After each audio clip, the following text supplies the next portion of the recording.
नमस्कार मैत्रिणींनो, मी अर्चनाच किचनमध्ये परत एकदा तुमचं स्वागत. आता नारळी पौर्णिमा म्हणजेच रक्षाबंधन येत आहे, तर म्हटलं काहीतरी असं छान स्वीट बनवूया आणि मैत्रिणींसोबत शेअर करूया. तर मी इथे बनवली आहे जिलेबी. थंबनेलवरनं तुम्हाला कळलंच असेल की आज काय स्पेशल आहे म्हणून. तर जिलेबी एकदम साध्या आणि सोप्या पद्धतीमध्ये, होममेड जिलेबी एकदम कमी साहित्यामध्ये. तर चला आपण सुरुवात करूया. मी इथे मेजरमेंट कपनी 1 कप मैदा घेतलेला आहे. तुमच्याकडे मेजरमेंट कप ठेवायचेच घरामध्ये, म्हणजे कोणत्याही वस्तूला आपल्याला मेजरमेंट कप लागतातच. वाटीच्या साह्याने म्हटलं तर 1 वाटी. आता मी 1/4 कप इथे दही घेतलेला आहे. मी तुम्हाला चमच्याने पण दाखवते. चमच्याने म्हटलं तर आपल्याला 2 चमचे दही लागलेलं आहे. एकदम प्रमाणबद्ध करायचं म्हणजे एकदम छान होतात. आता मी जे दह्याचं पाणी होतं ते दह्याचं पाणी पण घालून घेतलेलं आहे थोडं. आता एकजीव करून घेते.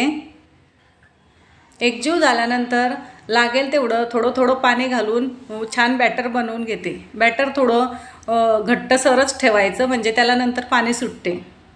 आता मी कुकर घेतलेला आहे, त्याच्या खाली मी कपडा ठेवलेला आहे आणि त्याच्यावरती झाकण ठेवून घेते. कुकरच्या झाकणाची मी रिंग किंवा शिटी न काढता ते लावून घेणार आहे. आता कंटिन्यू पाऊस चालू असल्यामुळे ते फ्लफी होणं म्हणजे एकदम फुलणार नाही याची गॅरंटी तर आहेच. तुम्ही बघू शकता, आता मी याला 24 तासाने बघितलं होतं. एकदम छान फुललं नाही आहे, पण मग एकदम छान फ्लफी झालं आहे. थोडंसं पातळ होते नंतर. आता मी यामध्ये 1 चमचा मैदा घालून घेते. ते आपल्यावर तुम्ही बघू शकता, जसे तुमचं किती पातळसर आहे तसा तुम्हाला मैदा लागेल. मला इथे 1 चमचा मैदा लागलेला आहे. आता मी छान एकजीव करून घेते. थोडं फेटून घ्यायचं म्हणजे आपली जिलेबी छान होते.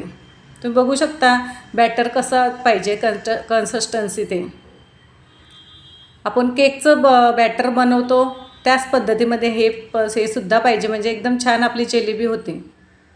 भज्यांचं किंवा केकचं असं. त्यामध्ये मी फूड कलर घालून घेते. माझ्याकडे येल्लो कलर होता, मी तो घातलेला आहे.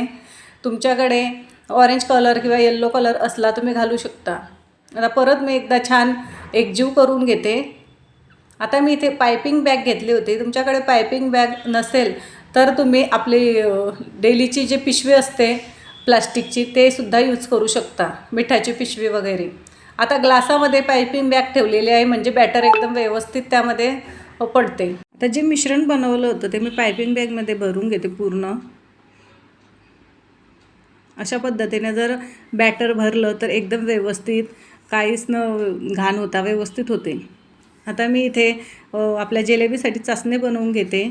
चासणीसाठी मी इथे 1 वाटी साखर घेतलेली आहे. त्यामध्ये मी पाऊण वाटी पाणी घालून घेते. हे पण एकदम परफेक्ट प्रमाणामध्ये करायचं, म्हणजे एकदम आपली चासणी व्यवस्थित होते. आता चासणीला थोडं ढवळत राहायचं, नाही तर साखर खाली लागण्याची शक्यता असते. चासणी फक्त एवढीच करायची का आपल्या हाताला एकदम थोडंसं असं चिकट लागण्यासारखं. 1 तार किंवा 2 तार असं काहीच बनवायची गरज नाही आहे. आता मी इथे तेल तापायला ठेवलं होतं, त्यामध्ये मी जिलेबी बनवून घेते.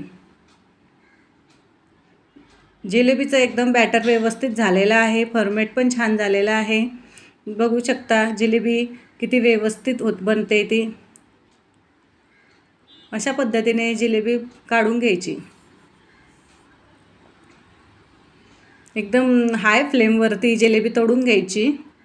तेल पण छान गरम होऊ द्यायचं, नाहीतर आपली जिलेबी लूज पडते, नरम पडते. आता आलटून पलटून घ्यायची, म्हणजे गोल्डन कलर येईपर्यंत दोघी साईडने छान खरपूस तळून घ्यायची. एकदा जिलेबी आपण तळून ठेवली का 4 ते 5 दिवस आरामात आपण जिलेबी खाऊ शकतो. पॅक डब्यामध्ये ठेवली तर एकदम क्रिस्पी तशीच राहते शेवटपर्यंत. जिलेबी आता दोघी साईडने छान तळून घेऊया.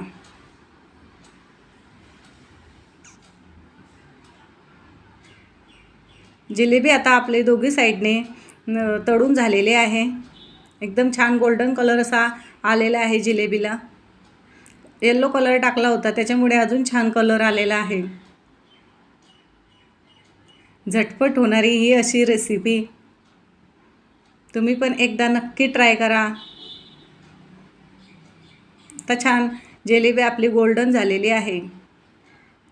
इथे आता आपली जिलेबी रेडी आहे. तुम्ही बघू शकता किती छान आपली जिलेबी झालेली आहे. आता मी ही जिलेबी पाकात टाकून घेते. पाक थंड केलेला नाही आहे, गरम पाकातच घालायची म्हणजे क्रिस्पी राहते. आता अशा पद्धतीने मी सगळी जिलेबी पाकात घालून घेते आणि 1 मिनिटासाठी पाकात ठेवायची. वरतून त्यावरती चमचा ठेवायचा म्हणजे जिलेबी दोघी साईडने छान पाक जातो. एकदम छान अशी आपली जिलेबी तयार आहे. तुम्हाला जर ही जिलेबी आवडली तर मला लाईक करा, शेअर करा, सबस्क्राईब करा. बाय.